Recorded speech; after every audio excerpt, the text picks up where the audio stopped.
आज मैं आपको कुछ एरर के बारे में बताने जा रहा हूँ। जिस एरर आने से जो एरर आता है उस वजह से आपका कम्युनिकेशन मतलब मशीन और सिस्टम दोनों का नहीं हो पाता है। तो आइए देखते हैं हम लोग स्क्रीन पे कौन से एरर है। आप कोई भी फंक्शन करेंगे, कोई भी फंक्शन करने पर वो मशीन रिस्पॉन्ड नहीं करेगा, ठीक है। कुछ भी मेंटेनेंस वगैरह देना है, आप चाह रहे मेंटेनेंस दे दे तो ये क्या करेगा, analyser not responding at com करके आएगा, ठीक है। आप सर्विस इंजीनियर से अगर आप कांटेक्ट करते हैं तो आपको सर्विस इंजीनियर एक ही चीज़ बताता है कि आप सर्विस चेक में जाएं, ठीक है, और आपको बोलेगा कि आप सेलेक्ट कॉम पोर्ट पे जाएं, और आप जैसे बार बार आपको चेक करने बोलेंगे इस कॉम में सिर्फ एक ही दिखा, जब एरर रहेगा तो आपको एक ही दिखाएगा, ठीक है, और एरर नहीं रहेगा तो और भी कॉम यहाँ पे आते हैं, ठीक है। इसको चेक करने के बाद भी देख रहे हैं आपकी बार बार एनालाइजर नॉट रिस्पॉन्ड का मैसेज आ रहा है। तो इसके लिए आपको क्या करना है, इसके लिए आपको जो सर्विस इंजीनियर है उसके सर्विलेंस में ही रहकर काम करना है, ठीक है। उनसे बात कर लेना है कि मुझे क्या करना है, और उसके बाद वो जो आपको सलाह देते हैं, पहला ये रहेगा कि आपका जो केबल है मशीन से एनालाइजर से जो कनेक्ट है हमारा पीसी में, उन दोनों को देख लेना है। ये जो हमारा केबल है बैक साइड में लगा हुआ, इस केबल को एक बार लूज और टाइट करके देख लेना है कि यहाँ से कोई एरर तो नहीं है। और नेक्स्ट आपका जो सीपीयू में जो लगा हुआ है, इस वाले को आपको एक बार खोल करके फिर से टाइट कर लेना है। हो सकता है छोटी मोटी एरर यहाँ से भी होती है। और नेक्स्ट है आपका इन दोनों के करने के बाद भी अगर आपके पास सेम एरर आ रहा है तो आपको फिर से एक काम करना है कि मशीन में बहुत सारे फ्यूज का भी प्रॉब्लम होता है, तो आप मशीन को प्लीज़ ऑफ कर लेंगे, इसके बाद ये सारा प्रोसेस करेंगे। तो मशीन को पहले आप शट डाउन करेंगे, शट डाउन बोले तो सिस्टम से भी,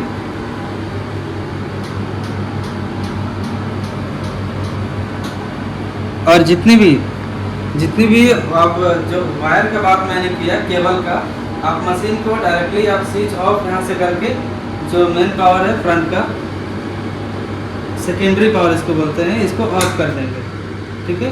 ऑफ करने के बाद ही आप केबल को आप निकाल करके चेक कर सकते हैं। ऐसे नहीं कि मशीन ऑन है और कुछ भी चीज़ें हम कर रहे हैं, ऑन करके नहीं करना। बैक साइड का मेन पावर ऑन रहेगा और फ्रंट साइड का ऑफ रहेगा, ठीक है। इसको हम क्या करेंगे, एरर को हम रिमूव करने के लिए पहले हम इसको इस फ्रंट को खोलेंगे, इस फ्रंट वाले को खोलेंगे स्क्रू ड्राइवर की मदद से। आइए देखते हैं हम लोग कैसे करते हैं।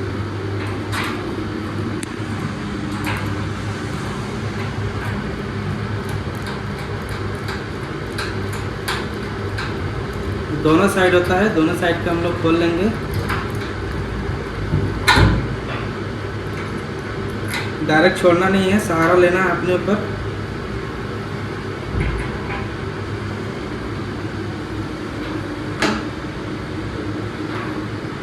ठीक है,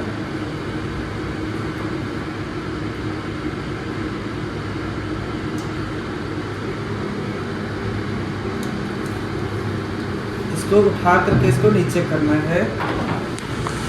ध्यान रहे कि आप खुद से ही हर चीज़ को प्रोसेस न करें, आप सर्विस इंजीनियर के कांटेक्ट में रहें तभी काम करें।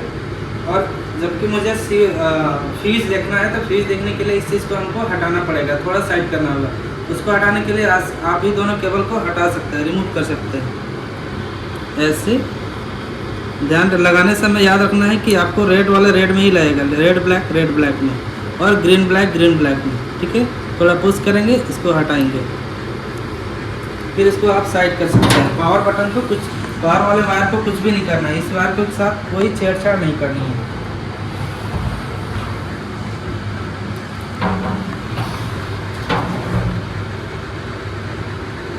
ये हमारा जितने भी फ्यूज लगी हुई है, फ्यूज का लिस्ट है, ठीक है। उसका जितना भी है fuse number, function, voltage, fuse rating, ये सारा चीज़ मेंशन है, ठीक है। और फ्यूज का जो हब है आपका, ये सारा फ्यूज है 1 to 19 फ्यूज यहाँ पे लगे हुए हैं, ये सारे फ्यूज हैं। और ये जो छोटी छोटी जो होल दिख रही है, इसके अंदर ही लाइट जलती है रेड कलर की, ठीक है। तो अगर इसमें लाइट जल रही है, दैट मीन्स कि जिसके सामने लाइट जल रही है वो फ्यूज हमारा डिस्ट्रॉय मतलब कि ख़राब हो चुका है। ठीक है।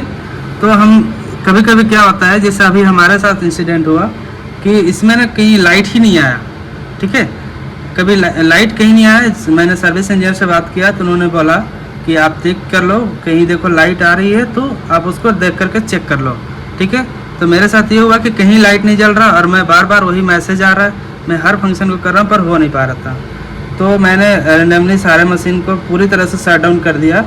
मैं सोचा कि अब सर्विस से ही काम चलेगा, मेरे से नहीं होगा। तो मैंने चेक करने लगा तो देखा कि एक जो फ्यूज़ है मेरा वो ख़त्म हो चुका था, ठीक है। तो आपको डिटेक्ट खोलने के लिए से क्या फंक्शन है, आप पहले इसको अप करना है। मैं एक रैंडम दिखा रहा हूँ। और जो मेरा फ्यूज़ हुआ है उसमें फ्यूज़ में चेक करना, जहाँ पर रेड लाइट होगा वहाँ से खोलना है। जैसे मेरा अभी मैं रेड लाइट तो जल नहीं रहा, पर मुझे पता है क्योंकि मैं डिटेक्ट कर चुका हूँ कि क्या प्रॉब्लम है, ठीक है। मैं एक एक करके चेक किया तो पता चला। तो मेरा जो है फ्यूज़ ये 15 नंबर ख़राब हो चुका है। तो 15 नंबर को सामने, ये 15 नंबर को हम ऑन करेंगे और अप करेंगे, इस टाइप से ऑफ करेंगे इसको और फ्यूज़ को निकालेंगे।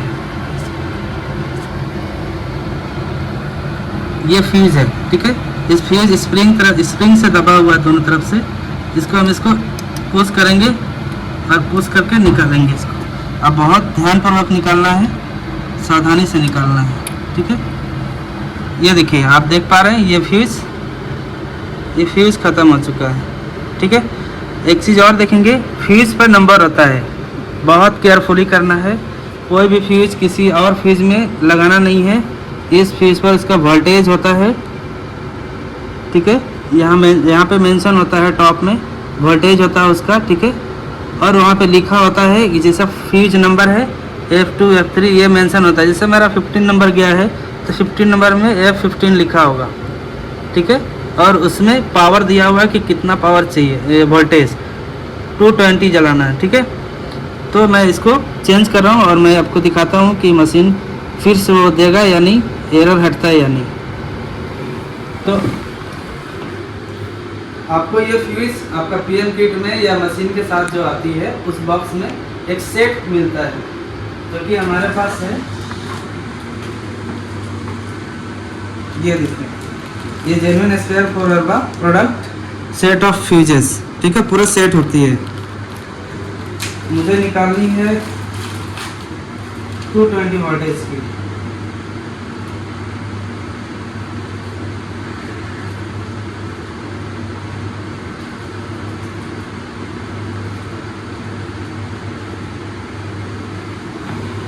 Fuse rating 2.5 AFP।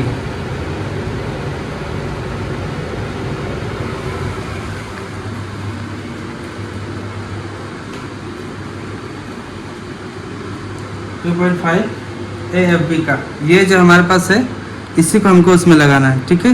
ध्यान से, बिल्कुल ध्यान से, क्योंकि इधर उधर अगर लग गया तो मशीन प्रॉब्लम कर लेगी, फिर से हो सकता है इससे ज़्यादा प्रॉब्लम हो जाए। सो बी केयरफुली।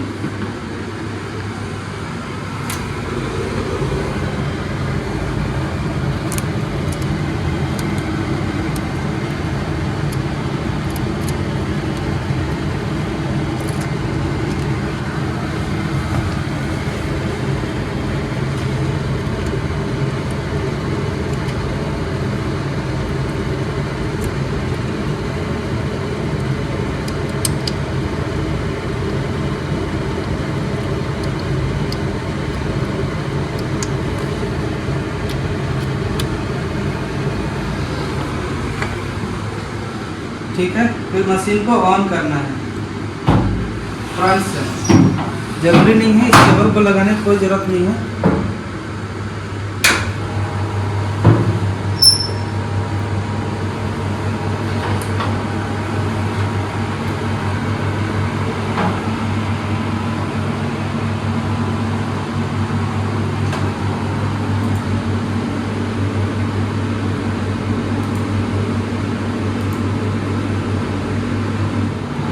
तो मैंने जैसे बताया था कि अभी मैंने फ्यूज को चेंज किया था। जब मैंने चेंज किया 220 वोल्टेज का, तो वो फिर से वो मतलब ख़राब हो चुका, ठीक है। तो मैंने क्या किया, फिर से मैं उसका थोड़ा पावर बढ़ाया। अपने आप से कोई भी चीज़ को मैनिपुलेट या कुछ भी चीज़ नहीं करना है, जो भी है अपने इंजीनियर के सर्विलेंस नहीं करना है। बार बार एक ही चीज़ का बोल रहा हूँ कि खुद से कभी ये नहीं बनना है कि मैं प्रॉब्लम में हो जाऊँ, ठीक है। आपको सर्विस इंजीनियर के अंडर में रख के ही काम करना है। तो जब मैंने बात किया था थोड़ा पावर बढ़ा कर उन्होंने बोला कि थोड़ा उसको पावर बढ़ा दीजिए और इसके बाद पुट करिए। तो मैं अभी जब पुट किया तो मशीन अभी फंक्शन में आ चुका है। तो मैं दिखाता हूँ अभी आपको स्क्रीन पे कि मशीन फंक्शन में है या नहीं।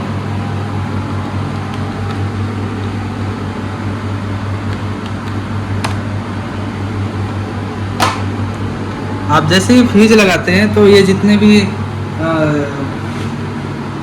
रिएजेंट और सैंपल प्रोब जितने भी है मिक्सर सब ऑटो रोटेट होने लगते हैं ऑटोमेटिक, ठीक है।